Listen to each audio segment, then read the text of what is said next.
जय हिंद दोस्तों, वंदे मातरम। उइगर मुसलमानों को लेकर काफ़ी बार चर्चाएं हो चुकी हैं। कई सारी डॉक्यूमेंट्रीज़ में उनके सच को भी दिखाया जा चुका है। चाइना, जो कि पूरी दुनिया में मानवाधिकार का डंका बजाता रहता है, वो खुद अपने देश में हो रहे इस उल्लंघन के बारे में बात नहीं करता। वहीं पाकिस्तान भी, जो कि अभी यासीन मलिक को सज़ा दिए जाने के ऊपर इतना रो रहा है, ना तो वो खुद के देश में देख रहा है कि क्या चल रहा है और ना ही वो चाइना के ऊपर बोलने की कुछ भी हिमाकत करता है। अब ऐसे में जब उइगर मुसलमानों को लेकर और भी कई सारे खुलासे दिन प्रतिदिन आजकल होते ही जा रहे हैं, क्योंकि ये ज़माना इंटरनेट का है, सोशल मीडिया का है, यहाँ पर चीज़ों को फैलने में बिल्कुल भी देर नहीं लगती।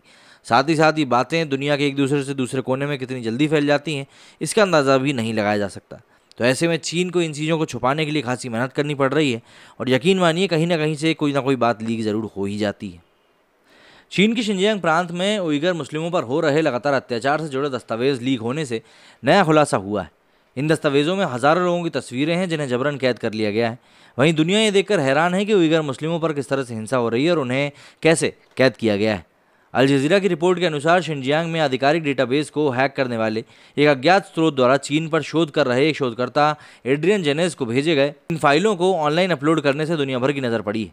इन दस्तावेजों से ये भी खुलासा हुआ है कि चीन मुस्लिमों से कुरान, हिजाब समेत सभी धार्मिक मजहबी चीज़ें जब्त कर उनकी पहचान मिटा रहा है। बता दें कि अमेरिका स्थित एकेडमिशियन एंड्रियास जेनेस द्वारा हासिल की गई इन फाइलों को संयुक्त राष्ट्र मानवाधिकार प्रमुख मिशेल बाचलेट के नाम से पब्लिश किया गया है। इन दस्तावेजों में इस बात के सबूत भी हैं जिनमें कि बताया गया है कि बड़े पैमाने पर उइगर मुस्लिमों और अन्य मुस्लिम अल्पसंख्यकों पर अत्याचार हो रहे हैं और राष्ट्रपति शी जिनपिंग सहित बीजिंग के इसमें शीर्ष नेता सभी लोग शामिल हैं।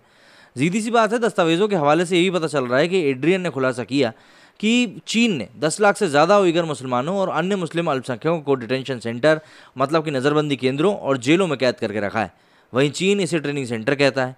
फाइलों में शिनजियांग में कम्युनिस्ट पार्टी के पूर्व सचिव चेन क्वांगुओ का 2017 का स्पीच भी शामिल है, जिसमें उन्होंने कथित तौर पर इन हिरासत केंद्रों से भागने की कोशिश करने वालों को गोली मारने का आदेश दिया था। वहीं चीन के सार्वजनिक सुरक्षा मंत्री जाओ कीजी का 2018 का एक आंतरिक वार्ता भी शामिल है, जिसमें उल्लेख किया गया है कि राष्ट्रपति शी जिनपिंग ने इन डिटेंशन सेंटरों की क्षमता बढ़ाने का आदेश दिया है।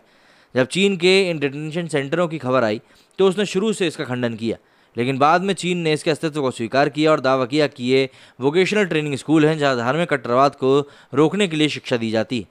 गौरतलब है कि इससे पहले अक्टूबर 2021 में खुलासा हुआ था कि चीन उइगर मुस्लिमों के अंगों को बेच रहा है। ऑस्ट्रेलिया के मेलबर्न स्थित अखबार द हेराल्ड सन ने चीन के ऑर्गन ट्रैफिकिंग का खुलासा किया था।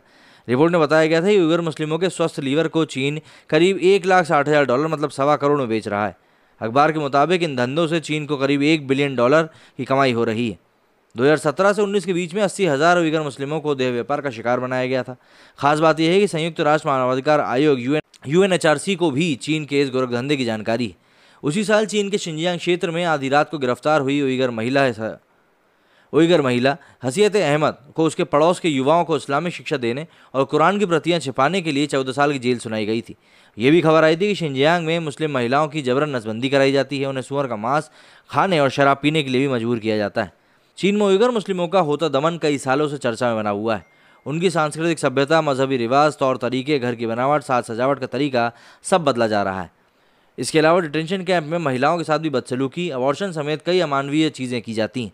इमाम और मौलवियों को भी कैद में रखा जाता है। यही नहीं, उइगरों की मस्जिदों को गिराकर होटल बनाने की भी तैयारी हो रही है। चीन 3 साल में 16,000 मजहबी स्थल ध्वस्त कर चुका है। दूसरी ओर चीन इन सभी दावों को खारिज करता रहा है। उसका कहना है कि उन्होंने कोई मजहबी स्थल कभी नहीं गिराया, जबकि मीडिया खबरें बताती हैं कि 2017 से 2020 के बीच में शिनजियांग के 900 क्षेत्रों में करीब 16,000 मस्जिदें या तो आधी या फिर पूरी तरह से ध्वस्त कर दी गई। मीनारों को मस्जिद से हटा दिया गया।